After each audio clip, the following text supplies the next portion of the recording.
I'm talking about mental health. And when I was 6, I had my first anxiety attack, and I've been living with it ever since. And when I was in high school, it eventually got to a point where it was causing me to have blackouts and hallucinations, and it really messed me up in that way. And yeah, eventually I was diagnosed with conversion disorder, but only after the blackouts finally stopped. Can you explain what that is? Conversion disorder is basically mental trauma or stress manifesting as physical symptoms. So whenever my brain got overly stressed, I would black out or have a seizure, and yeah, it eventually got to a point where I was having a blackout every day, and it was very stressful to live with. Like, I didn't know when it would happen, and I was always worried about having a blackout, at work or at school or with friends, and yeah, it ruined a lot of my relationships. So it's pretty much framed every thought that I have.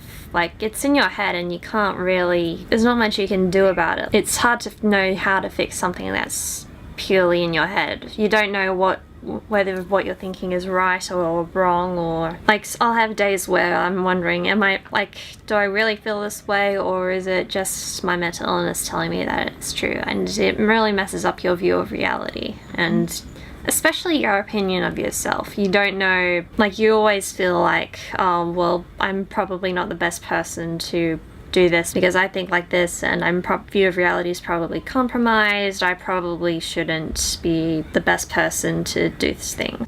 On one hand, I'm extremely glad to be out of it, but at the same time, you always live with that fear that you'll relapse. And I also have this stuff with depression and anxiety to deal with as well. So it's, you always live with that level of uncertainty. Mm-hmm.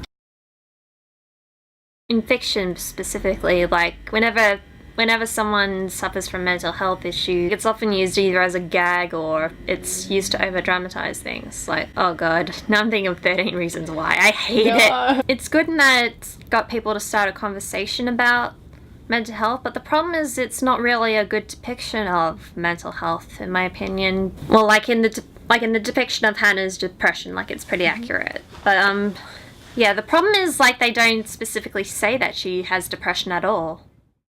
One of my friends told me that with anxiety, you have to treat it or any mental illness for that matter, you have to treat it like it is. It's an illness, and you'll have bad days, and you have to accept that. You have to go, okay, I'm having a bad day, and it's okay to have a bad day. And if you're treating an illness like diabetes, you would take insulin for it. And whatever you have to do to keep your mental illness in check, you should do it, because just because it's in your head doesn't mean that it isn't an illness, and that doesn't mean that you're not entitled to help because of it. It's no excuse to let people treat you differently because of it. Thank you.